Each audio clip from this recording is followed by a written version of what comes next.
Zhong Haiyuan, a teacher at the Zhongfengshen Primary School in Guangzhou City, was being detained because she supported so-called counter-revolutionist Li Julian. During the detention, she refused to admit any guilt. Moreover, she wrote on the prison wall, "Down with Hua Guofeng," the then Chinese Communist Party leader. As a result, Zhong Haiyuan was also classed as counter-revolutionary and sentenced to death. On April 30th, 1978, she was tied up, paraded on the street, and then taken to the execution site to be executed. The soldiers who carried out the execution deliberately fired the bullet at the right side of her back instead of the left side where the heart lies, so that she would not die instantly. Waiting medical personnel rushed forward and brought her into a covered military vehicle. On the surgery table temporarily set up for the purpose, they quickly took her kidneys while she was still alive. One of the kidneys was soon transplanted into the body of a senior official's son in Nanchang No. 92 Field Hospital. Over 30 years have passed since then. With the reform and open-door policy, China's economy has grown rapidly. At the same time, induced by huge profits, the number of organ transplants has also increased astonishingly. Especially since 1999, there has been an explosive increase in the number of organ transplants in China. According to official figures, the annual number of organ transplants reached nearly 20,000 in 2006, ranking it number 2 in the world. Moreover, people who could receive organ transplants have expanded from the privileged senior officials of the Chinese Communist regime to rich people who could afford the high price. Before 2007, as long as one could afford a few hundred Chinese yuan, many large hospitals in China could offer the shortest waiting time for organs. In the 6 or 7 years since year 2000, the waiting time publicly declared by some hospitals was 1 to 4 weeks, or even several days. Many large hospitals carried out multiple transplant surgery at the same time, day and night without stop. Behind these astonishing figures hides a serious question. In China, where are these massive number of human organs coming from? In the 21st century today, does the tragedy suffered by Zhong Haiyuan, whose organs were harvested while alive, still go on?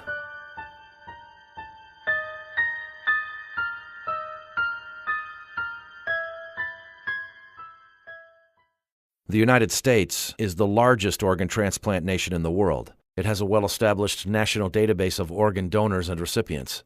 It also has a highly effective shared network for nationwide organ transplants. About 80 million people voluntarily agree to donate their organs after their death. At the same time, the number of organ donations from relatives is also very large.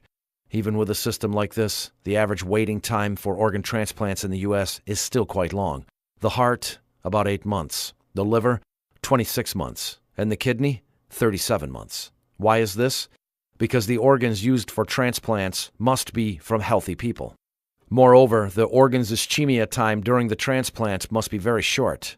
The kidney requires less than 12 to 24 hours. The liver is 12 hours, while the heart is 4 to 6 hours.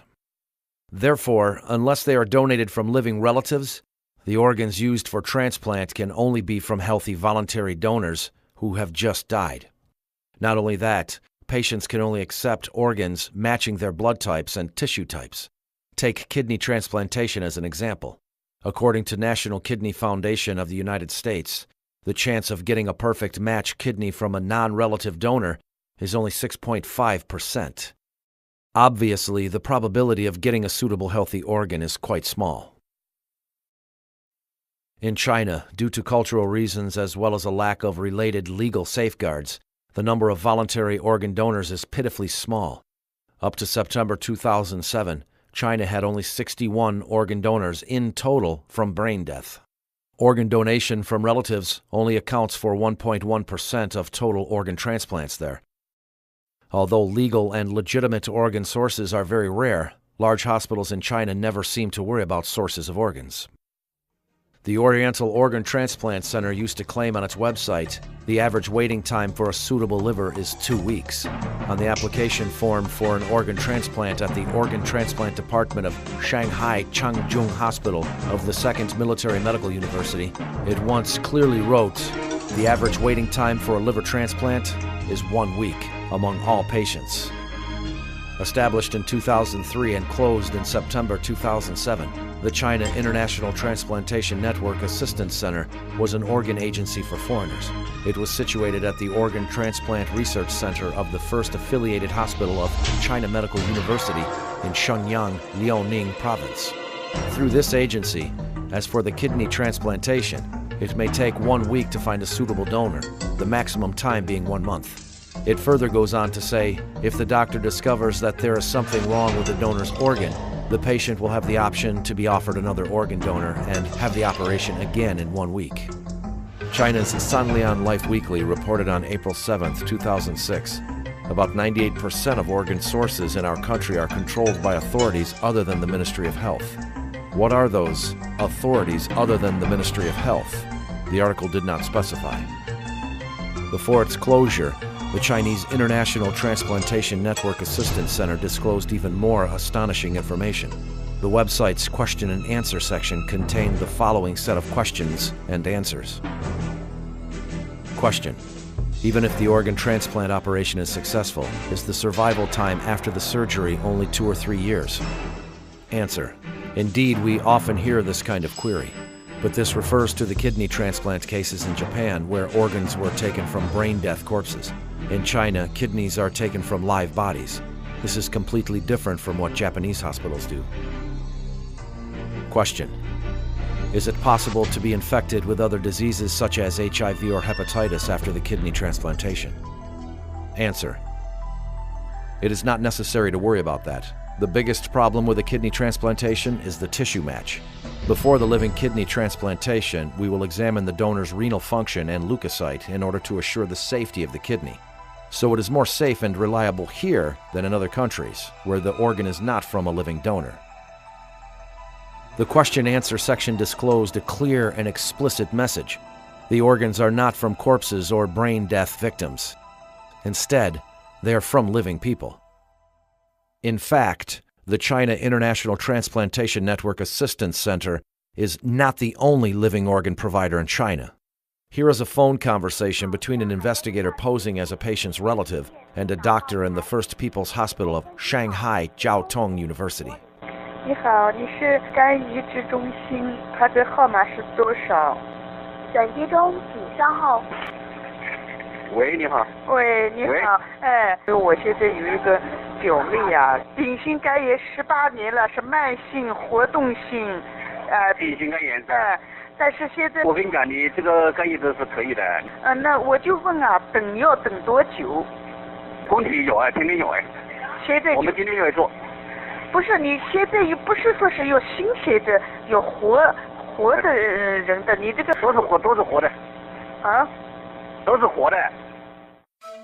The precondition to ensure the supply of such large number of human organs for such short waiting times is the existence of a large organ bank of live donors. Furthermore, this group of people must be under strict control so that their physical conditions could be examined any time. Whenever a transplant patient arrived, a matching donor would be found from the bank. His or her organs would be taken out for the transplantation in order to ensure the organ's freshness and vitality. So what kind of people form this live organ bank? The international community commonly believe the allegation that the Chinese communist regime takes organs from the executed prisoners for transplants. However, this single source of organ supply cannot account for the explosive increase in the number of organ transplants in China during the past decade. Although the exact number of the executed prisoners in China is a so-called state secret, the state-run China News proclaimed in its report on September 6, 2007. For more than a decade, the people's courts have been very careful with and taken strict control in giving out death penalties. The number of executions have been decreasing steadily.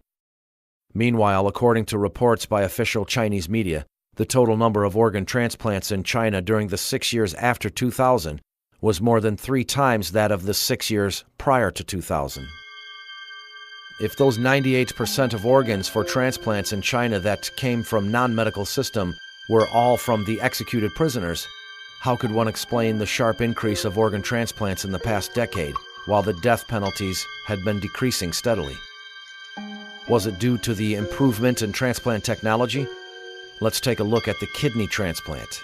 In 1998, the number of kidney transplants in China was 3,596. In 2004, it exceeded 10,000, 3 times that of '98. Between '98 and 2004, there had not been much improvement in kidney transplant technology. Obviously, technology improvement is not the reason behind the explosive increase in kidney transplants. Moreover, death penalties need to go through certain legal procedures, such as court hearings and appeals. Prisoners could not just be sentenced to death and their organs taken when transplant patients came.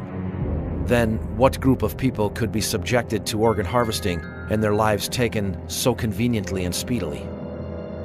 Other than the prisoners on death row, who were these large group of people that were forced to live between life and death?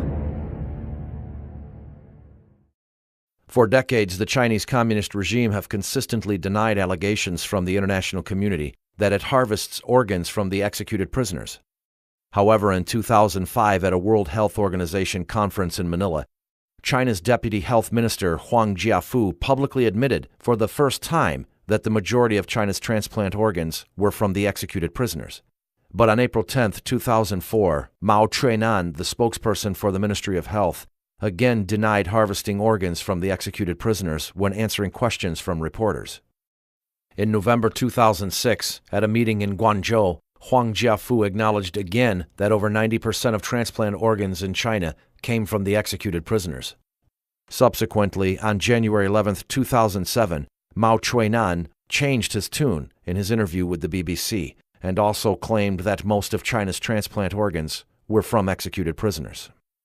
Apparently, on the issue of whether to publicly admit the organ source being from the executed prisoners, there were initially different views inside the Chinese Communist regime. Then what had forced the regime to conform to a single view and publicly admit a scandal it had been denying for decades? Was it because of the awakening of their conscience, or was it being used to cover an even larger crime? On December 22, 2000, the overseas Falun Gong Minghui website suddenly published a piece of news from China alleging some evil police are plotting with greedy doctors to sell organs of Falun Gong practitioners. It is learned that just one clinic in the city of Shijiazhuang alone has been given 6 organs. Without disclosing further details and because the brutality in the information was beyond belief, this news didn't get much attention at the time. 5 years later, on March 8, 2006, an anonymous former Chinese media reporter in Japan told the U.S. Epoch Times that there existed a special place in Sujiatun district in Shenyang, Liaoning province, where large numbers of Falun Gong practitioners was secretly detained. These practitioners would eventually be killed and their organs taken for transplants. 您估计大概有多少法轮功学员被关押在里面？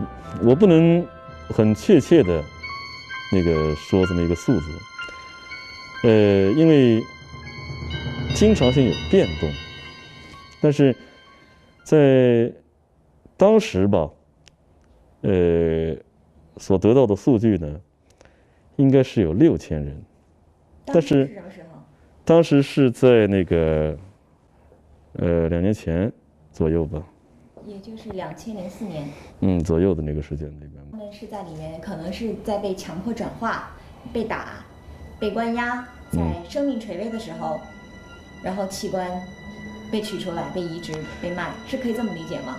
对，我认为是这个情况，但是，他们一定是在一种什么样的一种情况下，是被迫的，就是说，或者说是在毫无知觉的情况下，上到手术台，取出了他们的脏器，我认为是这种情况。这些人还有出来的可能性吗？我只能在心里祈祷着他们能够出来，他们能平安地回到他们家人的身边。9 days later, a former employee of Liaoning Provincial Thrombosis Treatment Medical Center at Sujiatun disclosed more details about this secret detention center to the Epoch Times. She said that this secret detention center was actually situated inside the hospital where she worked. The exact address is 49 Shusong Road, Sujiatun District, Shenyang. In this hospital, shocking atrocities of large-scale organ harvesting from living Falun Gong practitioners, such as kidney, liver, and cornea took place. Her ex-husband took part in cornea removals from live Falun Gong practitioners. 我的前夫曾经参与过摘除法轮功学员器官的手术，他是一名脑外科医生。参与摘除法轮功学员眼角膜手术，包括部分在法轮功学员活体上摘除眼角膜。我的家人告诉我说，他说你不知道我有多么痛苦，因为这些法轮功学员是活的。若从死人身体上摘除器官，这还好说，可这些人都真的还是活的。这些事情都是秘密进行的。我们医院参与的医生很多是从其他医院调过来的实习医生。这些人的器官被摘除以后，有的人就直接被丢进焚尸炉中火化，没有留下任何痕迹。 After the second Sujatun witness came forward, another 10 days passed amid shock, anxiety, and speculations. Surprisingly, the Chinese Communist regime, that is usually very sensitive to the international media, kept quiet for 3 weeks on such sensational accusations. On March 28th, the Chinese Foreign Ministry spokesman Qin Gang denied the Sujatun incident at a regular press conference, calling the accusation deliberate fabrication and wicked slander. Qin also invited foreign media to visit Sujatun and conduct their own investigations. Perhaps as a response to the Foreign Ministry statement, 2 days later, a man who identified himself as a veteran military doctor in the Shenyang military region wrote to the Epoch Times to confirm the existence of the Sujatun concentration camp. He further alleged that Sujatun was just one of several dozen such concentration camps across China. A month later, this veteran military doctor wrote to the Epoch Times again, disclosing more detailed information on organ harvesting of living Falun Gong practitioners. He said during the detention, real names were used for Falun Gong practitioners and other detainees, but when it came to organ transplant, fake names were used. In other words, false identities were created, and the information about these fake people was quite complete.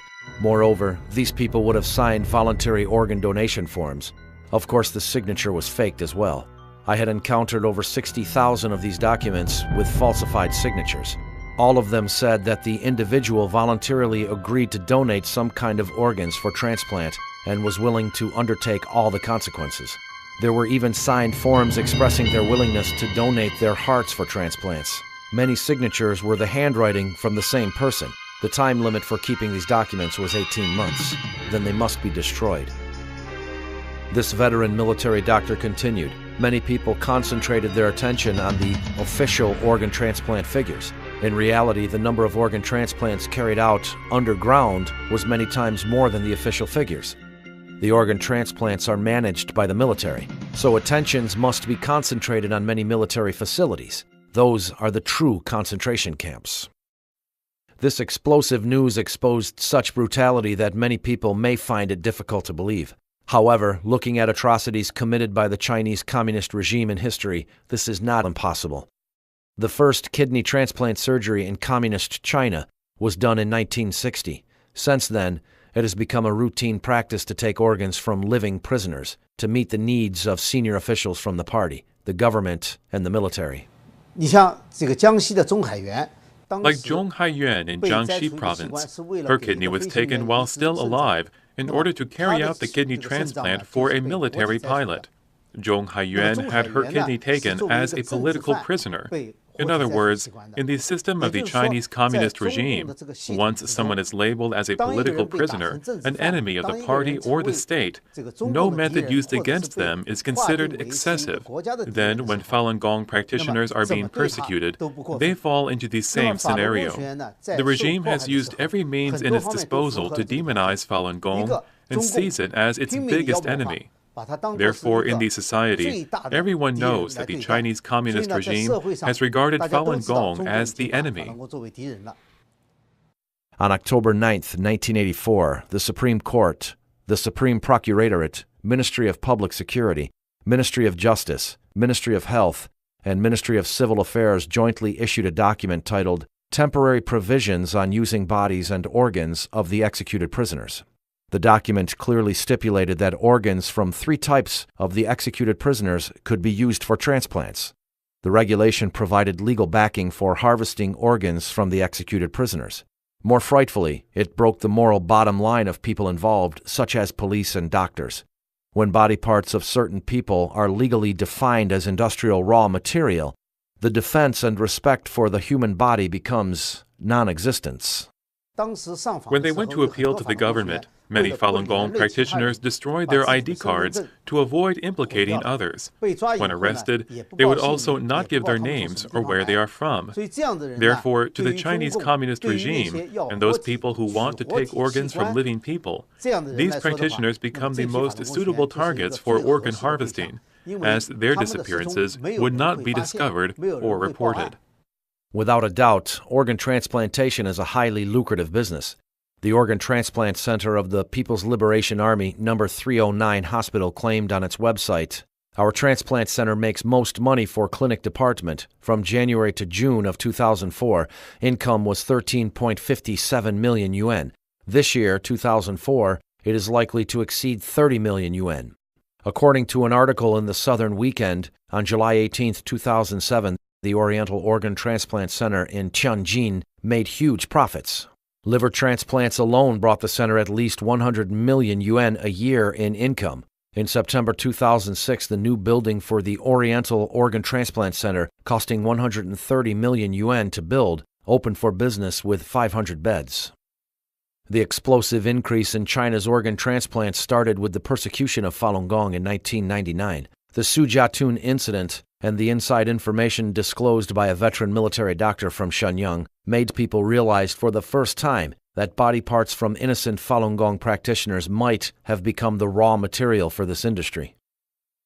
After the Sujiatun incident came to light, representatives from the U.S. Embassy and the U.S. Consulate in Shenyang were given 2 guided tours of the Thrombosis Treatment Medical Center in Sujiatun, once accompanied by hospital officials, once by officials from China's Ministry of Foreign Affairs. After the visits, they issued a statement declaring that they found no evidence that the site is being used for any function other than as a normal public hospital.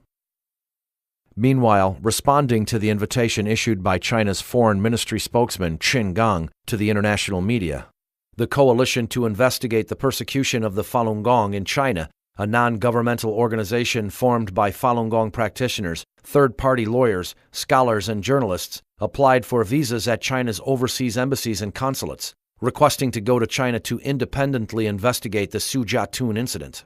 All the applications were uniformly refused. On the one hand were detailed inside stories.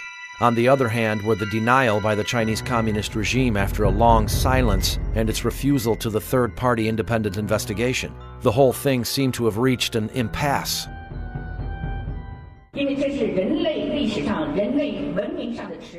If the world turned a blind eye on such horrific and detailed allegations, it would be a disgrace to all of humanity.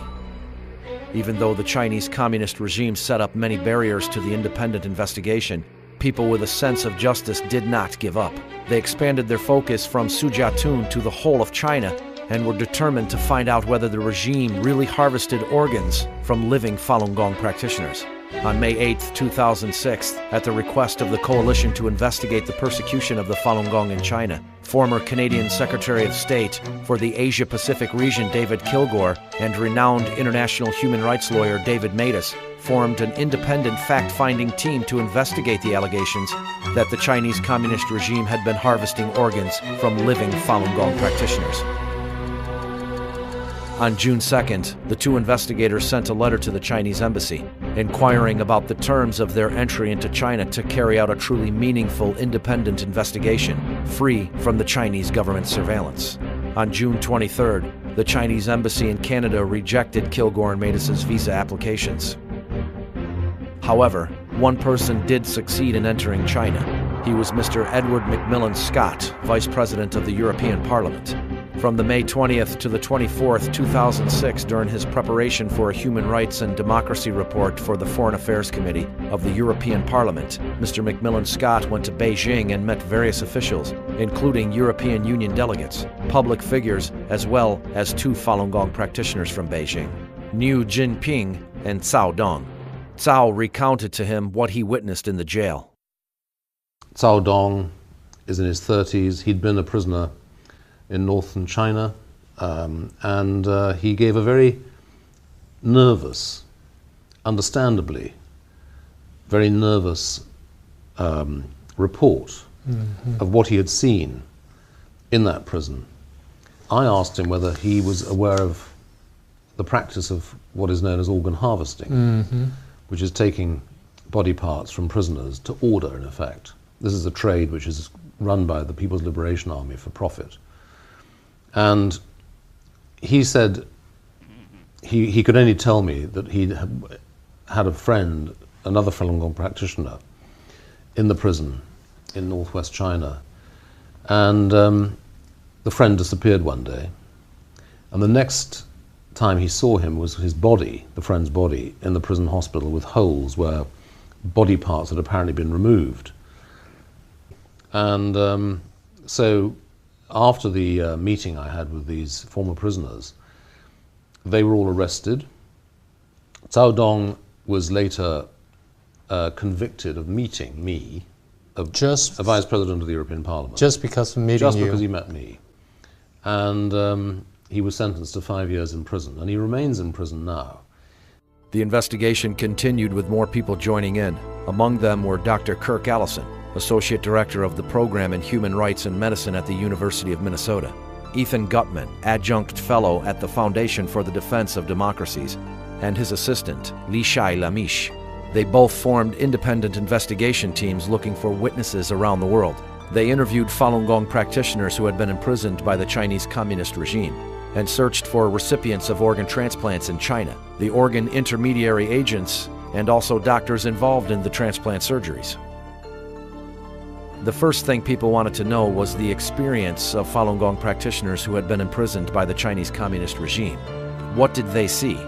What did they hear? And what did they experience personally? Without exception, the practitioners they interviewed all talked about torture, brainwashing, the threats, and also the repeated and especially careful health checks and blood tests. Falun Gong practitioner Gan Na, who now lives in Toronto, Canada, was one of the 34 Falun Gong witnesses in the investigative report by David Matus and David Kilgore. Gan Na was from Beijing and used to be a customs official at the Beijing airport. When she was detained for the third time in the Beijing Xinan female labor camp, she was subjected to blood testing, X-ray, ECG, and cornea examination, etc. 那当时我就感觉很奇怪啊，劳教所的那些警察根本就不把我们当人看，那么给我们去做这种全面的体检，我就感觉很奇怪。 Falun Gong practitioner Zhang Yijie, who used to work at the Ministry of Foreign Trade and Commerce, had been detained 7 times. The last time was in June 2001. She was detained in the Beijing female labor camp. 原来我们部里边每半年都要给干部查体一次。那么就像这种常规的钢弓化验，一般的都是那种通常的那种小玻璃管，也就是那量都是一样的。那么我觉得就是在劳教所时候抽血的时候，我觉得量比平时要多，要大得多，而且我们都说怎么抽这么多。 Falun Gong practitioner Zhou Yuan was from Guangzhou. She was illegally detained in the Guangzhou Chateau female labor camp for 22 months from January 2000. After that, she was arrested again and forced to go through all 5 different brainwashing classes in Guangzhou. 转到最后一个洗脑班，因为没有别的肯收的时候，就转到就是因为我本身属天河区的嘛，就天河区那个洗脑班把我拿回去了。就是那个医生就专门带我到医院去检查很详细。 检查得很详细，还有那个脑电图什么，当然抽血那是必然的啦。当时令我觉得很奇怪的就是做那个心脏那心脏的检查，他们做得非常非常的仔细。结果后来又带我去检查，然后检查完了以后，他觉得又要带我再去做那个心脏彩超，所以那时候我就说我心脏也没问题，他们为什么老是在我这心脏上面做文章 ？They would do an X-ray of the chest and the abdomen. They would do a sonogram of the liver and the kidney area. They would do a very large blood sample, and sometimes they would take the blood out and put them in 8 different tubes, which suggests that they're doing tissue typing, that is, testing for diseases, any diseases that would make their organs unusable, also trying to see whether there is a proper blood type and tissue type match for a potential recipient of the organ. Then they were also doing a lot of urine samples to see the health of the kidney function. On the one hand, Falun Gong practitioners were tortured inhumanly. On the other hand, there were these strange health checks and blood tests. Many Falun Gong practitioners were puzzled with these self-contradictory behaviors. More strangely, the doctors who carried out these health checks were not interested in treating injuries. They were only interested in healthy people.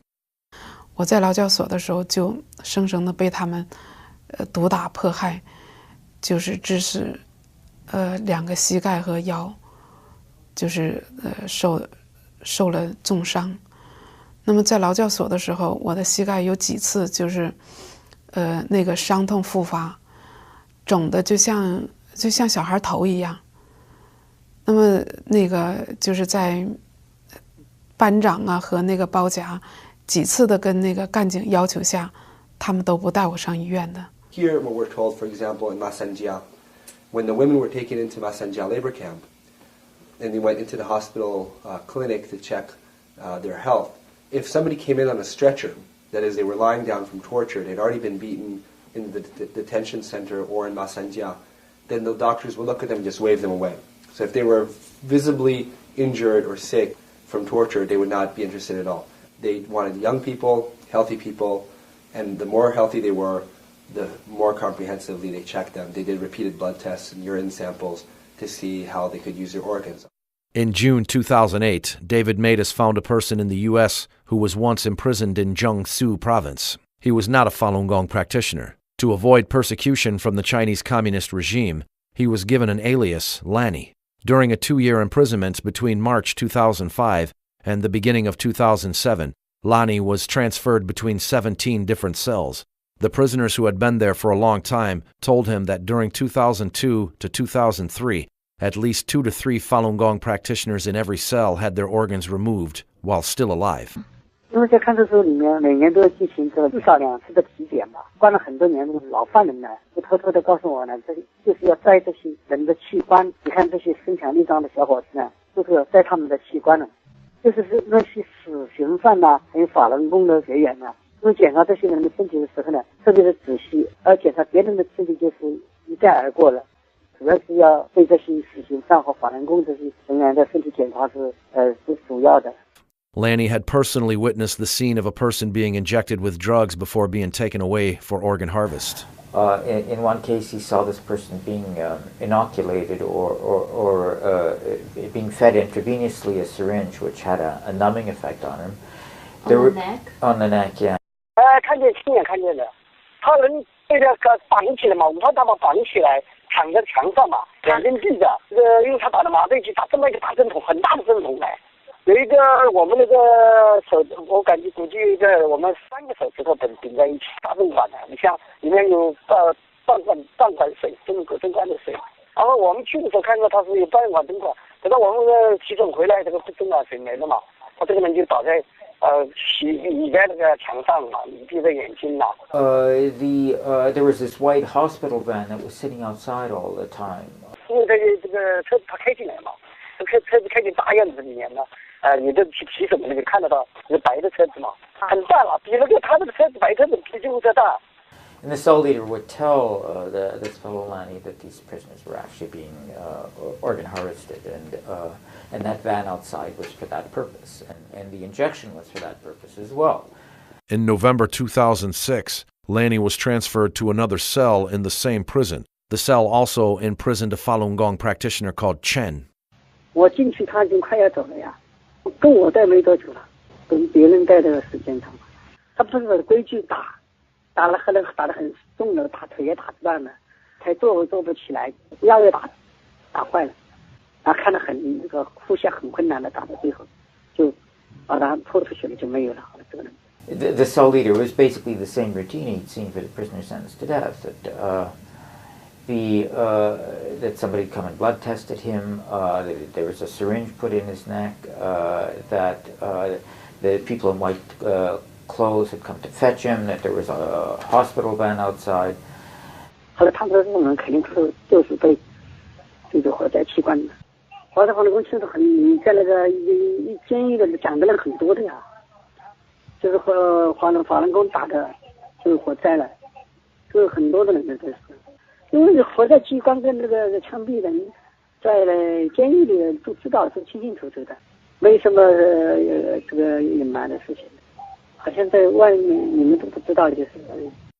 Witness Lani indicated that the purpose of police beating Falun Gong practitioners severely was sometimes for their organs. If a practitioner's blood and tissue type matched that of a patient who needed an organ transplant, then this practitioner became a target of severe beating. 他是看，就是说他看准了是这个人是那个病人所需要的人，他就打这个人。对他严格，他就对他特别严格，动手打啊，同时那个迫使你要跟警察闹翻的，所以从小闹翻开始就打你，打你然后你打了你不服气，你再闹再打了，打了几次的话你打伤，把你打到那个肋骨打断呐，腿打断呐。The statement by witness Yu Xinhui in his interview with Ethan Gutman and his assistant Li Shai Lamish also confirmed what Lani described. For example, a man we interviewed in Bangkok, he escaped to Bangkok. His name is Yu Xinhui, and he was jailed for 6 years at Sihui prison in Guangzhou in the south.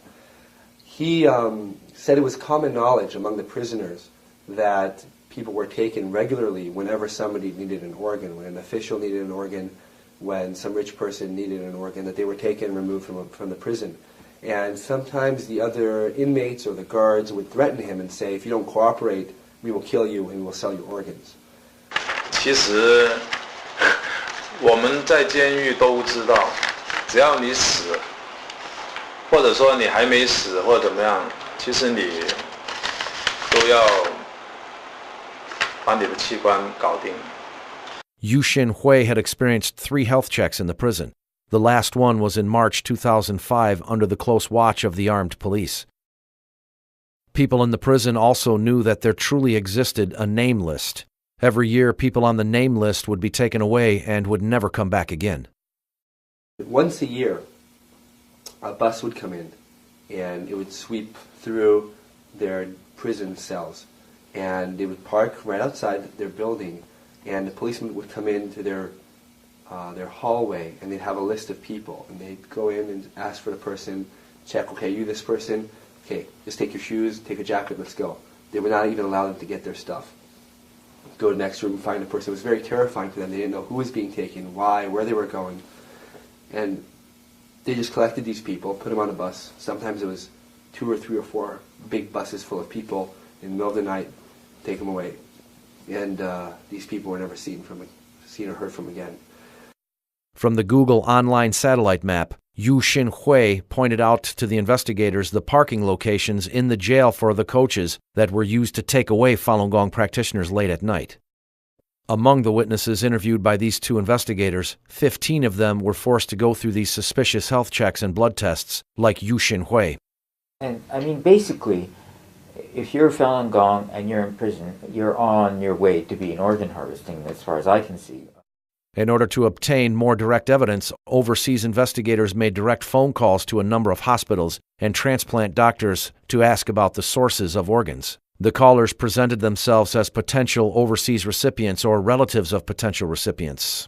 哎，是宋主任吗？啊，您说吧。哎，他那个医生跟他讲，就是说这个肾源挺好，就是说练法轮功身体都比较好了。我们也会有，这个我们可能大概有，今年到目前为止，可能这样的有10几个这样的肾脏。啊，喂，哎，请问是广州军区武汉总医院？哎，那你们这边的话，有没有可能就是法轮功这样的肾源，有没有可能有几个？法轮该用一用呗，是不是？你光他法轮功啊，是不是？哎，你好，你是中山医院对，是的，好，家长医治中心吗？对，是的。我需要咨询一下我的。那你等会儿啊，我再一上来好吧？啊。喂。喂，你好。哎，你好，你是医生吗？你是哪里？你贵姓啊？我怎么称呼你啊？我姓沈，你姓沈啊？这个移植手术啊？可以做的。那要等多久啊？来了以后1个礼拜左右就可以做了。那但是这个提供的这个就是有健康有心血，那当然是好的了。给你提供的都是青少年，提供的这个法轮功的这种提供的这种，就是我们都是这种。In addition, the International Coalition to Investigate the Persecution of the Falun Gong in China, headquartered in the U.S., confirmed the same conclusion with a similar method. One example is between June and July 2007, an investigator from this organization established the connection through phone calls with a kidney intermediate agent at the Army's No. 307 hospital. The communication lasted for several weeks, and the accumulated conversation's time amounted to several dozen minutes. 你就给我打听一下，以前呢，我跟你说过吧，以前就说我们这边跟你说实话是做过2例，知道吗？搞过这2例。2个法轮学院的。对，搞过这2例。监狱里面呢，就说像法轮功搞过，我也跟那个什么以前那个大姐说过，是搞过。对。搞过就说现在呢，就说有点比以前来说有点难度比较大一点。你原来搞是在哪个地方搞的吧？是在那个西城。西城。那你现在还有一个呢？你这个东西呢，你怎么确定它是法轮功学员？这一点你了解过吗？那怎么确定法轮功学员？到时候我们这边头上面有人会给你出现资料，知道吗？他会出资料给你，这你放心。哦，那好。At the same time, when the above testimonies were obtained, the Israeli police solved a case that provided more direct proof for the allegation of organ harvesting from living Falun Gong practitioners. On July 31, 2007, the Israeli police arrested 4 men suspected of being intermediary agents for introducing people to go to Asia to have organ transplants. They made several $1 million from patients without declaring it. The arrested suspects were the CEO of Medict, Yaron Ishak Yodakim, and his partners. The largest newspaper in Israel, Yedioth Ahronoth Latest News, reported that on November 17, 2006, unaware that their conversation was being recorded, Yodakin told a disguised reporter for the newspaper's weekend magazine that his company could help to provide organs from China's political prisoners, death row prisoners, and Falun Gong practitioners. After the publication of this report, the Israeli authorities started a long investigation of him and confirmed the content of the report. Faced with the investigation by the international community, the Chinese Communist regime responded with its usual manner. The spokesman for the China's foreign ministry, Qin Gang, stated, 我们认为呢，这样的一个报告总体上是不客观、不公正、不公平的。 On the one hand, the regime, without any proof, firmly denied the allegations. On the other hand, it quietly set up various obstacles to the independent investigations. In August 2006, in Melbourne, Australia, Parliament member Victor Purton invited David Kilgore to give a speech in a forum. As a result, the Chinese consulate sent a letter to all members of the parliament asking them not to attend this forum. In September 2006, in Helsinki, Finland, the Human Rights Committee of the Finnish Parliament received a phone call from the Chinese embassy, asking them not to meet with David Matas. In May 2007, the Belenson Hospital near Israeli capital Tel Aviv organized a seminar about organ transplants. They invited David Matas to make a speech. The Chinese embassy exerted pressure on Israeli Foreign Minister and Health Ministry, demanding them to cancel the seminar or cancel the invitation to Matas. The websites of China's organ transplant centers also changed quietly. Many figures about the number of organ transplants and the waiting times were deleted or modified. Some websites disappeared completely. However, some of these original materials could still be found at their archived locations. Refined propaganda tools were also used by the Chinese Communist regime to respond to the investigations. Since June 2006, the independent investigative reports by David Matas and David Kilgore have received extensive attention in the international community. As a response, in June 2007, the Phoenix TV in Hong Kong, which is backed by the Chinese Communist regime, produced and aired a TV documentary titled An Investigation into David's Investigative Report. In this documentary, it used interviews with some officials and doctors named in the investigative report to deny the report's conclusion. The DVDs of this documentary were distributed by the Chinese Communist regime's overseas organizations. However, this documentary was full of flaws that just prove the authenticity of the investigative reports. One of the figures quoted in the Matas-Kilgore report was the data from the article, "The Organ Transplants Need to Set a High Threshold," published in China's official health news in 2006 from its interview with Shi Bingyi, committee member of the organ transplant branch of Chinese Medical Association. Shi Bingyi stated there were over 90,000 various organ transplants in total done in China. Just last year alone, about 10,000 kidney transplants and 4,000 liver transplants were carried out. However, in the interview by the Phoenix TV, Shi Bingyi categorically denied that he had mentioned such figures. 我没有说过这样的话，为什么？因为我头脑里就没有这样的数字，我没有过非常详细的调查哪一个时间段是多少例，我们没有这样的数字，所以我也不可能说。Shi Bingyi's original statements quoted in the David's report can still be found on the internet. Moreover, the article was reprinted by many other Chinese domestic media. Similar organ transplant statistics given by other experts from the organ transplant branch of Chinese Medical Association are also commonly available in China's government and media websites. Another kind of evidence used in the Matus and Kilgore report is the recording of the telephone conversations with large number of medical doctors in China. Among the doctors contacted, many of them admitted to have used organs from Falun Gong practitioners. Dr. Liu Guaoping from the Guangxi Ethnicities Hospital was one of the doctors who were investigated. Phoenix TV interviewed Dr. Liu Guaoping. In the interview, Dr. Liu acknowledged that he had received phone calls from the investigators and also admitted that he was asked the question in the recording. But he denied giving such reply, although the recording of his reply to the investigator was still available. The following is a comparison of what he told the investigator and what he said on Phoenix TV.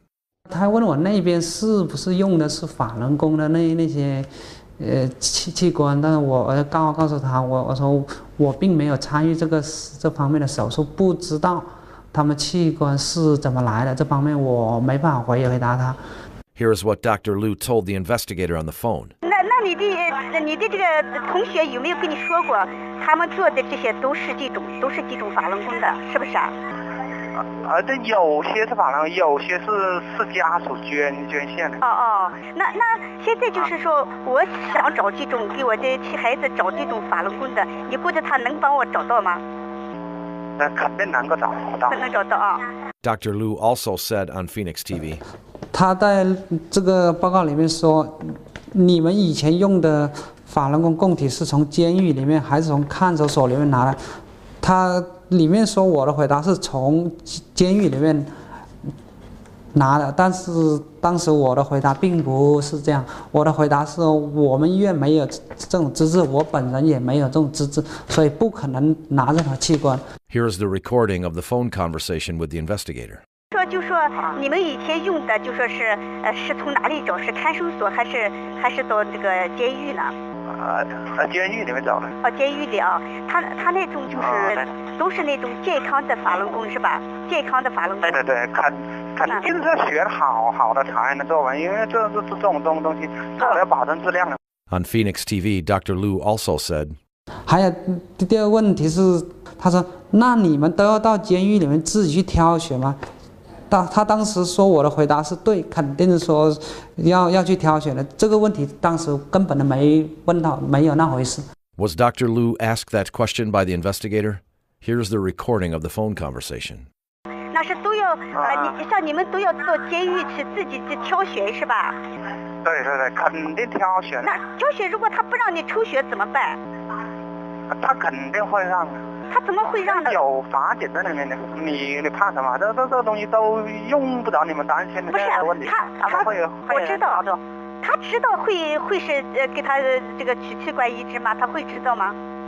不知道啊。他不知道啊，就是那就不让他知道是吧？知道他就不让抽了是吧？对。那你怎么说服让他说他说你抽血干什么？那你怎么讲呢？哎呀，这个他们会有办法，反正这个不是你担心的问题。I mean, it was actually interesting for me to see the video they put out or to see the response they put to NOAC because, I mean, this kind of silly response, in a sense, is a vindication. It's a reaffirmation. I mean, if the best that they can do is contradict what's on their, I mean, deny what they put on their website or deny what we have on tape, and obviously, I think we're onto something. With more and more evidence being reported, many governments and international organizations started to express serious concern about the organ harvesting of Falun Gong practitioners in China. In November 2008, the United Nations Committee Against Torture held its 41st session in Geneva. The summary report by the committee specifically demanded the Chinese government to explain the massive increase in China's organ transplant surgeries since the start of the persecution of Falun Gong and the unexplained source of the huge organ supplies. It also demanded the Chinese government to carry out an immediate investigation into the issue, prosecute and punish all personnel involved. In fact, the revelation of this atrocity was originally from a small incident which occurred on the operating table when removing an organ from a living Falun Gong practitioner. On April 13, 2006, the female witness of the Su Jiatun incident, the wife of a doctor who was involved in removing corneas from living Falun Gong practitioners, told the following true story in the form of a recording at the press conference in the U.S. National Press Club. 我丈夫有记日记的习惯，他的日记里有一篇日记是这样写的：当这个病人昏厥之后，他用剪刀绞开这个病人的衣服的时候，从衣服的口袋里掉出来一包东西，他打开一看是个小盒子，里面有个圆的做法轮的那个护身符，上面有个纸条，写着祝妈妈生日快乐。祝妈妈生日快乐。我丈夫受了很深的刺激。This Falun Gong practitioner whose organs were removed while unconscious would never know that this small incident which occurred at the point of her death awakened this doctor's conscience, leading to the revelation of this atrocity. However, to end this evil atrocity completely, we need an awakening of many more people's conscience. This unprecedented enormity has placed many innocent lives between life and death. Faced with this crime, each person's choice would place the conscience of humanity between life and death.